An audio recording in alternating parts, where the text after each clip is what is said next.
La pluie tombait comme un rideau sur les rues de Paris, transformant l'asphalte de l'avenue des Champs-Élysées en un miroir luisant qui reflétait les lumières dorées des réverbères et les néons des vitrines. Antoine Dubois, un homme de 44 ans, conduisait la voiture de police avec des mains fermes, les yeux plissés contre l'éclat intermittent du pare-brise. La radio grésillait, brisant le silence de la nuit. Une voix métallique annonça « Unité 19, accident sur l'avenue des Champs-Élysées, victime possible. Répondez ». Antoine, d'une voix grave et presque mécanique, répondit « Unité 19, en route ». Ancien officier de la Légion étrangère, Antoine portait dans sa poitrine les cicatrices d'une vie de discipline et de sacrifice. Décoré. Pour des missions au Mali et en Afghanistan, il avait troqué l'uniforme vert de la Légion pour le bleu de la police nationale, mais la rigueur militaire pulsait encore dans ses veines. Sur le siège passager, Julien, un jeune policier de 26 ans, tapotait des doigts sur son genou, trahissant son nervosité par un rythme irrégulier. C'était sa première nuit en patrouille avec Antoine, et la réputation de froideur du vétéran le rendait inquiet. Antoine jeta un rapide coup d'œil au novice. « Premier accident grave ?» demanda-t-il, sans détourner son attention. « De la route glissante. » Julien déglutit et répondit « Oui, monsieur, c'est toujours si calme ?» Antoine esquissa un demi-sourire, sans humour. « On s'habitue, ou on abandonne. » La voiture de police tourna au coin de la rue, et la scène de l'accident émergea sous la lumière faible des réverbères. Une voiture renversée, avec le capot écrasé, laissait échapper une fumée qui se mêlait à la pluie. Des éclats de verre scintillaient sur l'asphalte, et une odeur d'essence flottait dans l'air, mêlée à l'humidité des trottoirs parisiens. À côté, un jeune homme était allongé, trempé, le corps plié dans un angle douloureux. Du sang coulait d'une coupure sur son front, se mélangeant à l'eau de pluie. Il gémissait doucement, les mains tremblantes en tentant de s'appuyer sur le sol. Antoine gara la voiture, le gyrophare projetant des éclats bleus et rouges dans l'obscurité. Il descendit avec des pas assurés, le bâton pendant à sa ceinture, tandis que Julien le suivait, hésitant. Le jeune blessé releva la tête, les yeux vitreux de douleur. « S'il vous plaît, aidez-moi » Sa voix était faible, presque engloutie par le bruit de la pluie et le brouhaha lointain des touristes sur l'avenue. Antoine regarda le garçon, le visage impassible. Il vit la veste en cuir déchirée, un tatouage sur l'avant-bras, les cheveux en désordre sous la pluie. Pour lui, c'était juste un autre cas dans la longue liste de nuits similaires. « Calme-toi, l'ambulance arrive !» dit Antoine sèchement, en s'éloignant pour inspecter la voiture renversée. Il prit la radio et commença à relater la situation à la centrale, décrivant le véhicule et demandant des renforts. Julien, à côté, semblait mal à l'aise. « On ne devrait pas l'aider ?» demanda-t-il, la voix basse. Antoine ne tourna même pas la tête. « Protocole, petit. D'abord la scène, ensuite la victime. Il est vivant, non ?» Julien fronça les sourcils, mais n'insista pas. Il s'approcha du jeune homme qui tremblait maintenant plus fort, le visage pâle. « Tiens bon, mec, l'aide arrive !» dit Julien, essayant de sembler confiant. Le jeune murmura quelque chose d'incompréhensible, ses yeux commençant à se fermer. Pendant qu'Antoine examinait la voiture, des fragments de son passé surgissaient comme des flashs indésirables. Il se souvenait d'une nuit dans le désert du Mali, sous une tempête de sable, où il avait porté un camarade blessé sur des kilomètres jusqu'à un poste de secours. Cet Antoine-là était différent.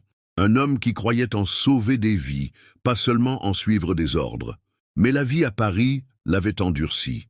Le divorce avec Claire, son ex-femme, avait été un coup dur. Les disputes constantes, les accusations mutuelles, et au milieu de tout cela, leur fils, Lucas, qu'Antoine n'avait pas vu depuis que le garçon avait 10 ans.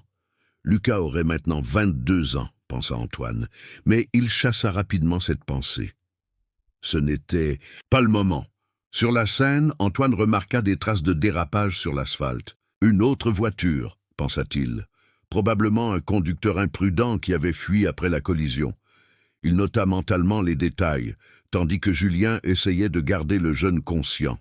« Reste avec moi, dis quelque chose », disait Julien, tenant la main du garçon. Le jeune ouvrit les yeux un instant, murmurant « Papa !» Antoine, à quelques mètres, n'entendit pas. Il était occupé, la radio grésillant avec la réponse de la centrale. La pluie semblait s'épaissir et le froid mordait l'air. Le téléphone d'Antoine vibra dans la poche de son uniforme. Il hésita mais décrocha, c'était Claire, sa voix tremblante de l'autre côté de la ligne. « Antoine, c'est Lucas, il a eu un accident, il faut que tu le trouves. » Le cœur d'Antoine s'arrêta un instant. Il regarda le jeune blessé, maintenant immobile sur l'asphalte, et une vague de panique monta dans sa poitrine. Était-ce possible ? La pluie continuait de fouetter l'avenue des Champs-Élysées, transformant la scène de l'accident en un flou de lumière et d'ombre. Antoine Dubois, le téléphone encore à la main, sentit le poids des mots de Claire résonner dans son esprit. « C'est Lucas, il a eu un accident. » Son cœur battait à tout rompre, un tambour sourd dans sa poitrine. Il rangea le téléphone et courut vers le jeune blessé, presque immobile sur l'asphalte mouillé. La lumière du gyrophare éclairait le visage pâle du garçon, et Antoine, pour la première fois, regarda attentivement. Ses yeux bruns, la ligne de la mâchoire, les cheveux en désordre. Tout cela était trop familier. « Lucas ?» murmura Antoine, la voix tremblante. Il s'agenouilla à côté du jeune homme, ignorant la pluie qui trempait son uniforme. Avec des mains tremblantes, il fouilla la poche de la veste déchirée du garçon. Il trouva un portefeuille, froissé mais lisible. Le nom affiché confirma ses pires craintes. Lucas Dubois, son fils. Le fils qu'il n'avait pas vu depuis 12 ans, depuis que Claire l'avait emmené après le divorce. Antoine sentit l'air s'échapper de ses poumons. « Non, non, non !» Il prit le visage de Lucas, essayant de le réveiller. « Lucas, reste avec moi, regarde-moi !» Le jeune homme gémit doucement, les yeux entr'ouverts, mais sans focus. Le sang continuait de couler, se mêlant à la pluie, et Antoine pressa sa main contre la coupure sur le front de son fils, désespéré pour arrêter l'hémorragie. Julien, le jeune policier, observait à quelques mètres, perplexe. « Monsieur Dubois, vous le connaissez ?» demanda-t-il, s'approchant. Antoine ne répondit pas. Ses yeux étaient fixés sur Lucas, tandis que des souvenirs anciens l'envahissaient, comme une vague qu'il ne pouvait arrêter. Des années plus tôt, Antoine était un homme différent. Dans la Légion étrangère, il avait servi dans des missions dans le désert du Mali, où le sable brûlait sous les pieds et la mort était une compagne constante. Il se souvenait d'une nuit, sous un ciel étoilé, où il avait sauvé un camarade blessé, le portant sur des kilomètres jusqu'à un poste médical. Cet Antoine croyait en sauver des vies, mais dans la vie civile, il avait échoué. Son mariage avec Claire s'était effondré sous le poids de ses absences constantes, des missions qui le gardaient loin de chez lui. Lucas, alors âgé de 10, Anton le regardait avec admiration, mais aussi avec rancune, quand Antoine partait pour une nouvelle mission. La dernière dispute avec Claire, dans une nuit froide de leur appartement du 13e arrondissement, s'était terminée par ces cris. « Tu as choisi la Légion, pas ta famille !» Quelques jours plus tard, elle était partie, emmenant Lucas. Sur les Champs-Élysées, Antoine tenta ranimer Lucas, ses mains calleuses tremblant. « Où est l'ambulance ?» cria-t-il à Julien, la voix chargée de panique. Julien prit la radio, mais la centrale informa que la circulation aggravée par la pluie retardait l'arrivée. Antoine regarda autour de lui, remarquant qu'une petite foule commençait à se former, attirée par les lumières de la voiture. Des touristes avec des parapluies colorés, des Parisiens curieux, tous observaient. Certains murmuraient, pointant du doigt le policier agenouillé à côté du blessé. Antoine sentit leurs regards comme des couteaux, mais il s'en moquait. Seul Lucas comptait. Julien s'approcha de nouveau, hésitant. « Monsieur, c'est votre fils ?» Antoine leva les yeux, le visage mouillé non seulement par la pluie, mais par des larmes qu'il ne pouvait retenir. « Oui, » dit-il, la voix presque inaudible. Julien écarquilla les yeux, ne sachant que dire. Il s'agenouilla à côté, d'Antoine, aidant à garder Lucas au chaud avec son manteau. En attendant, Antoine tenait la main de Lucas, lui parlant, même s'il savait que son fils ne l'entendait peut-être pas. « Pardonne-moi, Lucas, je ne savais pas que c'était toi. » Il se souvenait de Lucas enfant, courant dans le jardin des Tuileries, riant pendant qu'Antoine le portait sur ses épaules. Comment avait-il perdu autant de temps? Comment avait-il laissé l'orgueil et la rigidité de la Légion l'éloigner de son fils unique? Un bruit de sirène coupa l'air, et l'ambulance arriva enfin, les secouristes descendant en hâte. Antoine s'écarta à contre-cœur, tandis qu'il stabilisait Lucas et le mettait sur une civière. L'un des secouristes regarda Antoine, reconnaissant son uniforme. « Vous êtes de la famille ?» demanda-t-il. Antoine hocha la tête, incapable de parler. Il suivit l'ambulance des yeux alors qu'elle s'éloignait, les lumières rouges disparaissant dans la pluie. Julien posa la main sur l'épaule d'Antoine. « Il va s'en sortir, monsieur. Ils vont s'occuper de lui. » Mais Antoine ne répondit pas. Il resta immobile, le poids de la culpabilité l'ancrant à l'asphalte.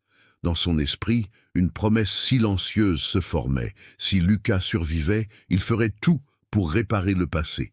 Mais s'il était trop tard? La sirène de l'ambulance résonnait dans les rues de Paris, traversant la pluie qui tombait encore, plus légère, comme un murmure. Antoine Dubois suivait le véhicule dans sa voiture de police, le cœur serré, les yeux fixés sur les lumières, rouges devant lui. L'avenue des Champs-Élysées était loin derrière, et l'hôpital Pitié-Salpêtrière, l'un des plus grands de Paris, surgit à l'horizon, ses fenêtres brillant dans l'obscurité. Julien, le jeune policier, était à ses côtés, silencieux, ressentant la tension qui émanait d'Antoine. La radio grésillait avec des mises à jour, mais Antoine n'écoutait pas. Tout ce qui comptait, c'était Lucas, son fils, entre la vie et la mort. À l'hôpital, Antoine gara la voiture n'importe comment, ignorant les règles de circulation. Il courut jusqu'à l'entrée des urgences, l'uniforme trempé collé au corps. La réception était bondée, patients toussant, infirmiers courant, une odeur d'antiseptique emplissant l'air. Antoine s'approcha du comptoir, la voix rauque. « Lucas Dubois, il vient d'arriver en ambulance, où est-il » La réceptionniste, une femme d'âge moyen aux lunettes de travers, tapa rapidement sur son clavier. Réanimation, 3e étage. Mais seuls les proches peuvent... Elle s'arrêta en voyant le regard d'Antoine, un mélange de désespoir et d'autorité. Il ne l'écouta pas jusqu'au bout et courut vers l'ascenseur. Au 3e étage, le couloir de la réanimation était silencieux, sauf pour le bip constant des moniteurs. Antoine aperçut Claire dans la salle d'attente, assise sur une chaise en plastique, le visage enfoui dans les mains. Ses cheveux blonds, désormais striés de fils gris, étaient en désordre, et ses yeux rouges trahissaient des heures de « pleure ». En entendant les pas d'Antoine, elle releva la tête, et leurs regards se croisèrent comme une étincelle dans un champ sec. « Toi, » dit Claire, la voix chargée de colère et de douleur, « comment oses-tu te montrer maintenant ?» Antoine s'arrêta, la poitrine serrée. « Claire, je ne savais pas que c'était lui, je le jure !» Mais ces mots sonnaient faibles, même à ses propres oreilles. Claire se leva, pointant un doigt tremblant. « Tu n'as jamais rien su, Antoine. Tu n'étais jamais là. Tu as choisi la Légion, tes missions, ton maudit honneur militaire, et tu nous as laissés. » Chaque mot était un coup, et Antoine ressentit le poids de ces années de silence entre eux. Il se souvenait du jour où Claire était partie. C'était l'hiver, et leur petit appartement du 13e arrondissement semblait plus froid que d'habitude. Lucas, alors âgé de 10 ans, tenait la main de sa mère, les yeux pleins de larmes, en regardant Antoine. « Ah, pourquoi tu pars toujours, papa ?» avait demandé le garçon. Antoine n'avait pas de réponse. Il était sur le point de partir pour l'Afghanistan, une autre mission de la Légion étrangère. Claire avait crié qu'elle ne supportait et plus d'être l'épouse d'un fantôme. Et Lucas, pris entre eux, avait été emmené dans une nouvelle vie, loin de son père. Maintenant, en réanimation, Claire continua. « Tu sais ce que Lucas a traversé ? Il s'est perdu, Antoine. Après notre séparation, il s'est révolté. Il a commencé à fréquenter les mauvaises personnes, à Belleville, dans les rues que tu patrouilles. J'ai essayé, mais il ne m'écoutait pas. Il avait besoin de toi. » Antoine baissa la tête, la culpabilité l'écrasant. Il imaginait Lucas, l'enfant qui courait dans le jardin des Tuileries, transformé en un jeune rebelle, perdu dans des quartiers comme Belleville, où les gangs et les problèmes étaient monnaie courante. Julien, qui avait suivi Antoine à l'hôpital, observait la dispute en silence. Il était jeune, mais comprenait la gravité de la scène. Pour détendre l'atmosphère, il dit « Monsieur Dubois, madame, l'important maintenant, c'est Lucas. Il est entre les mains des meilleurs médecins. » Claire regarda Julien surprise par l'interruption, mais hocha la tête, essuyant ses larmes. Un médecin sortit de la réanimation, le visage grave. « Vous êtes les parents de Lucas Dubois ?» demanda-t-il. Antoine et Claire acquiescèrent, anxieux. Le médecin soupira. « Il est stable, mais dans un état critique. Il a subi une commotion grave et une hémorragie interne. Nous faisons tout notre possible, mais les prochaines heures sont décisives. » Claire laissa échapper un gémissement, et Antoine saisit son bras par instinct pour la soutenir. Elle se dégagea, mais pas avant qu'il ne sente le tremblement de son corps. Alors que Claire retournait s'asseoir, Antoine marcha jusqu'à la fenêtre du couloir, regardant la pluie tomber dehors. Il devait faire quelque chose, n'importe quoi, pour ne pas se noyer dans la culpabilité. Julien s'approcha, tenant un petit objet. « Monsieur, j'ai trouvé ça sur la scène de l'accident, près de la voiture. » C'était un porte-clés, avec un symbole étrange, un serpent enroulé autour d'un couteau. Antoine fronça les sourcils. Ce n'était pas courant. Cela ressemblait à un insigne, peut-être d'un gang ou d'un groupe organisé. « Ça n'était pas avec Lucas, » dit Antoine, son esprit passant en mode enquête. Les traces de dérapage sur l'avenue, la voiture renversée, l'accident commençait à sembler moins accidentel. Il regarda Julien. « Tu es resté sur la scène après le départ de l'ambulance ?» Julien hocha la tête. « Oui, et j'ai remarqué quelque chose d'étrange. Il y avait de l'huile sur la piste, plus que normal pour un tonneau. Et les traces suggèrent qu'une autre voiture l'a poussé. » Antoine sentit un frisson. Si Lucas était mêlé à de mauvaises fréquentations, comme Claire l'avait dit, peut-être que l'accident était intentionnel. Il tourna les yeux vers la porte de la réanimation, où Lucas luttait pour sa vie. La culpabilité le consumait, toujours, mais maintenant il y avait autre chose, de la détermination. Si quelqu'un avait fait du mal à son fils, Antoine utiliserait tout ce qu'il avait appris dans la Légion pour découvrir qui. Le matin à Paris se leva gris, avec des nuages lourds couvrant le ciel et la Seine reflétant des tons de plomb. Antoine Dubois était à l'hôpital Pitié-Salpêtrière, assis sur une chaise inconfortable dans la salle d'attente de la réanimation, où Lucas luttait encore pour sa vie. Il tenait le porte-clés trouvé sur la scène de l'accident, le symbole du serpent enroulé autour d'un couteau gravé sur un métal usé. Ses yeux, rougis par l'épuisement, examinaient chaque détail de l'objet, comme s'il pouvait révéler la vérité sur ce qui était arrivé à son fils. La culpabilité le consumait toujours, mais maintenant, il y avait une étincelle de détermination, forgée par des années de discipline dans la Légion étrangère. Claire, assise de l'autre côté de la salle, gardait les bras croisés, le visage fermé. Depuis leur dispute de la veille, elle lui parlait à peine. Antoine tenta briser le silence. « Claire, j'ai besoin d'en savoir plus sur Lucas. Avec qui traînait-il? Que s'est-il passé ces dernières années ?» Elle le fixa, les yeux étincelants. « Maintenant, tu veux savoir? Où étais-tu quand il avait besoin d'un père? À Belleville, il a trouvé des gens qui l'ont accepté pendant que tu étais occupé à sauver le monde. » Les mots de Claire frappèrent fort, mais Antoine ne recula pas. « Je sais que j'ai échoué, Claire. Mais maintenant, il est dans ce lit, et cet accident n'était pas un accident. Ce porte-clés, j'ai vu quelque chose de similaire dans la Légion. C'est un symbole, peut-être d'un gang. Aide-moi à comprendre. » Claire hésita, son visage s'adoucissant un instant. « Lucas s'est impliqué avec un groupe à Belleville. Il s'appelait les Serpents. Il pensait qu'ils étaient des amis, mais je savais qu'ils étaient dangereux. J'ai essayé de l'avertir, mais il ne m'écoutait pas. » Antoine rangea le porte-clés dans sa poche et se leva. « Je vais découvrir qui a fait ça. » Claire saisit son bras. « Antoine, non, tu vas aggraver les choses. Et s'ils s'en prennent encore à Lucas ?» Il la regarda dans les yeux, la voix ferme. « Personne ne touche à mon fils impunément. » Sans attendre de réponse, il quitta l'hôpital, la détermination pulsant comme au temps de la Légion. Dans la voiture de police, Antoine se dirigea vers le quartier latin où un ancien camarade de la Légion, Marcel, désormais propriétaire d'un petit bar appelé le Légionnaire, pourrait avoir des réponses. Marcel, un vétéran aux cheveux gris, portait des cicatrices au visage racontant des histoires de bataille au Sahel.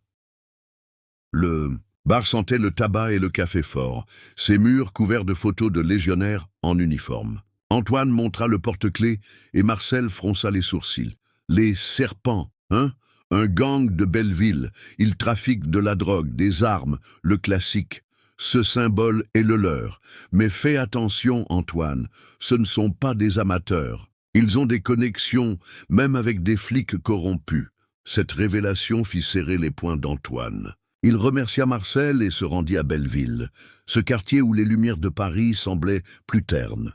Les rues étroites, pleines de graffitis et de marchés multiculturels, cachaient une tension qu'il connaissait bien.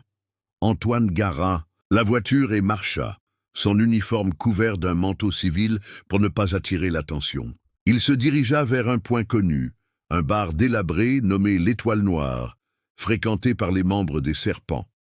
À l'intérieur du bar, l'air était lourd, avec une musique électronique étouffée et des regards méfiants. Antoine s'approcha du comptoir, commandant un café, mais ses yeux balayaient la salle. Il remarqua un jeune homme avec un tatouage de serpent au cou, riant avec d'autres dans un coin. Antoine s'approcha, gardant le calme d'un légionnaire en « mission ». « Bonsoir », dit-il, montrant le porte-clés. « J'ai trouvé ça. Tu sais d'où ça vient ?» Le jeune se tendit, les yeux plissés. « Je sais rien, flic. Dégage !» Antoine ne bougea pas. « Un gars est à l'hôpital à cause d'un accident. Ce porte-clés était là. Si tu sais quelque chose, parle maintenant. » Le jeune rit, mais sa voix trahissait du nervosisme. « T'es au mauvais endroit, vieux. » Avant qu'Antoine ne puisse répondre, un autre homme, plus âgé, avec une cicatrice au visage, s'approcha. « Laisse-le, Pierre. C'est juste un flic curieux. » Mais Antoine vit une lueur de reconnaissance dans les yeux de l'homme. Il savait quelque chose. Dans un flashback, Antoine se souvint de Lucas adolescent, dans une photo que Claire lui avait envoyée des années plus tôt. Lucas portait une veste en cuir, le visage rebelle, mais avec les mêmes yeux bruns qu'Antoine voyait dans le miroir. Il avait ignoré la photo à l'époque, occupé par une mission. Maintenant, chaque souvenir était un coup de poignard. Comment Lucas avait-il fini avec les serpents? Qu'est-ce qui l'avait conduit à ce monde? Antoine quitta le bar, mais pas avant d'avoir mémorisé le visage de l'homme à la cicatrice. Il retourna à la voiture et appela Julien, qui était encore à l'hôpital. « Julien, vérifie les fichiers de la police. Les serpents, un gang de Belleville. Cherche quelque chose sur un type avec une cicatrice au visage. Probablement leur chef. » Julien hésita. « Monsieur, c'est dangereux. S'ils sont si organisés, ils pourraient surveiller. » Antoine coupa. « Fais-le. » Pour Lucas. Cette nuit-là, Antoine retourna à l'hôpital. Claire était à côté du lit de Lucas, tenant sa main. Le bip du moniteur était constant, mais faible. « Du nouveau ?» demanda Antoine. Claire secoua la tête, les yeux gonflés. « Il se bat, mais les médecins ne sont pas sûrs. » Antoine regarda son fils, les tubes et pansements couvrant son jeune corps. Il voulait dire quelque chose, mais les mots ne venaient pas. Julien arriva peu après, avec un dossier. « J'ai trouvé quelque chose, monsieur. L'homme à la cicatrice est Raoul Vasseur, chef des Serpents. Il a été arrêté, mais il s'en sort toujours. On dit qu'il corrompt des flics. » Antoine sentit son sang bouillir. Il prit le dossier et le lut rapidement. Raoul avait un passé de violence, y compris des embuscades contre des rivaux. L'accident de Lucas commençait à prendre sens. Déterminé, Antoine retourna à Belleville à l'aube, sans uniforme, guidé par l'expérience de la Légion. Il trouva une ruelle derrière l'étoile noire où Raoul apparaissait souvent. Quand l'homme à la cicatrice surgit, Antoine l'accula. « PLC Raoul, pourquoi Lucas? Qui a donné l'ordre de lui faire du mal ?» Raoul rit, mais il y avait de la peur dans ses yeux. « Tu ne sais pas à qui tu te frottes, flic. Lucas a vu quelque chose qu'il n'aurait pas dû. Et toi, tu creuses ta propre tombe. » Avant qu'Antoine ne puisse insister, une voiture passa dans la ruelle, les phares éclairant la scène. Raoul profita de la distraction et s'enfuit. Antoine tenta le suivre, mais l'homme disparut dans les rues labyrinthiques de Belleville. Essoufflé, Antoine s'arrêta, le cœur battant. Les mots de Raoul résonnaient. Il a vu quelque chose qu'il n'aurait pas dû. Qu'avait vu Lucas? Et qui était derrière tout ça? Les lumières de Paris scintillaient sous un ciel enfin dégagé, laissant la pluie derrière. Antoine Dubois, épuisé mais mu par une détermination farouche, conduisait dans les rues étroites de Belleville, le porte-clés avec le serpent, enroulé autour d'un couteau dans sa poche comme un talisman de vengeance. Les mots de Raoul Vasseur, le chef des serpents, résonnaient dans son esprit. Lucas a vu quelque chose qu'il n'aurait pas dû. Antoine savait que l'accident de son fils n'était pas un simple tonneau, c'était un message, un avertissement. Et il ne reposerait pas tant qu'il n'aurait pas trouvé les responsables. À l'hôpital Pitié-Salpêtrière, Claire tenait la main de Lucas, qui montrait des signes d'amélioration. Le bip du moniteur était plus stable, et les médecins avaient dit qu'il pourrait bientôt se réveiller. Claire, les yeux gonflés de larmes, murmurait des mots d'encouragement à son fils, mais son esprit était partagé. Elle craignait ce qu'Antoine faisait. Il avait toujours été ainsi, un légionnaire incapable de reculer, même quand le coup était trop élevé. Mais, pour la première fois, elle ressentait une lueur d'espoir. Peut-être, cette fois, il se battait pour sa famille.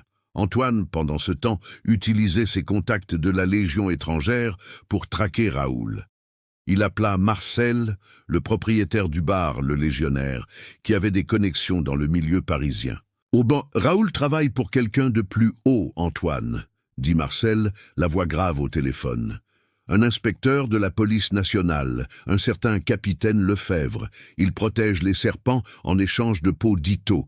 Si Lucas a croisé leur chemin, c'est pour ça qu'ils l'ont attaqué. » Antoine sentit son sang se glacer. Un flic corrompu, quelqu'un du même système qu'il servait. Cela expliquait pourquoi Raoul s'en sortait toujours. Il retourna à Belleville avec un plan. Utilisant ses compétences tactiques de la Légion, Antoine observa l'étoile noire, le bar où il avait trouvé Raoul. Il savait que le chef des serpents réapparaîtrait, et cette fois, il ne le laisserait pas s'échapper. En attendant, dans une ruelle sombre, des flashs de mémoire l'assaillirent. Il se souvenait de Lucas à 16 ans dans une lettre que Claire lui avait envoyée. Lucas s'était enfui de chez lui, révolté, et avait commencé à fréquenter Belleville. Un jour, il avait assisté à un échange entre les serpents et un homme en costume qui remettait des mallettes d'argent contre des paquets. Lucas, impulsif, avait essayé de dénoncer, mais il avait été découvert. L'accident était sa punition. La nuit tomba, et Raoul apparut, sortant du bar avec 2 acolytes. Antoine s'approcha, silencieux comme lors des missions au Mali. Il accula Raoul dans une ruelle, l'arme de service pointée. « Parle, Raoul. Qui est Lefebvre? Pourquoi Lucas ?» Raoul rit, mais sa voix tremblait. « Tu es hors de ta portée, flic. Lefebvre est intouchable. Lucas a vu quelque chose qu'il n'aurait pas dû. Il fallait qu'il se taise. » Antoine pressa l'arme contre la poitrine de Raoul. « Où est-il maintenant ?» Avant que Raoul ne puisse répondre, des phares illuminèrent la ruelle. Une voiture noire s'arrêta et un homme en descendit, le capitaine Lefebvre grand, avec un regard froid. « Dubois, tu es têtu, » dit Lefebvre, la main sur son holster. « Tu aurais dû rester à l'hôpital avec ton fils. » Antoine ne recula pas. « Tu as ordonné qu'on fasse du mal à mon fils, ça s'arrête ici. » Le combat fut rapide et brutal. Raoul tenta s'enfuir, mais Antoine le mit à terre d'un coup précis, appris dans la Légion. Lefebvre dégaina son arme, mais Antoine fut plus rapide, le désarmant avec une technique de combat rapprochée. La lutte laissa Antoine blessé, une entaille profonde au bras, mais il menotta Lefebvre et Raoul. Il appela des renforts, et Julien, qui suivait l'opération à distance, arriva avec une équipe de la police nationale. Lefebvre, désormais démasqué, fut emmené en garde à vue, tandis que Raoul avouait tout, le réseau de corruption, les pots de vin et l'attaque contre Lucas comme un avertissement pour les autres. Antoine, essoufflé, ressentit le poids de la victoire, mais aussi de l'épuisement. Il avait démantelé le réseau, mais à quel prix? À l'hôpital, quelques jours plus tard, Lucas ouvrit les yeux pour la première fois. Claire, à ses côtés, pleura de soulagement, appelant immédiatement Antoine. Il courut à la réanimation, le bras bandé, le cœur battant. Lucas, faible mais conscient, regarda son père. « Papa » murmura-t-il.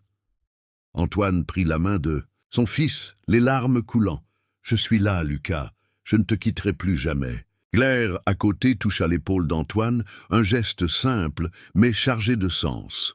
Pour la première fois depuis des années, ils formaient une famille, même fragile. Antoine savait que le chemin de la rédemption serait long. Il démissionna de la police nationale, incapable de continuer dans un système qui abritait des hommes comme Lefebvre. Il promit à Lucas et Claire de consacrer sa vie à reconstruire ce qu'il avait perdu. Dans les semaines qui suivirent, tandis que Lucas se rétablissait, Antoine lui rendait visite tous les jours, racontant des histoires de ses missions dans la Légion, mais aussi écoutant pour la première fois celle de Lucas. Ils se promenaient ensemble dans le jardin des Tuileries, où Lucas, enfant, courait jadis. Paris, avec ses lumières et ses ombres, était témoin de la renaissance d'un lien presque perdu à jamais, mais en silence. Antoine portait ses cicatrices. Il savait que la culpabilité ne le quitterait jamais complètement. Chaque nuit, en fermant les yeux, il voyait le visage de Lucas sur l'asphalte, sous la pluie, et se demandait « Et s'il avait agi plus tôt ?» La rédemption était venue, mais le prix avait été élevé. Pourtant, pour la première fois, il sentait que cela en valait la peine.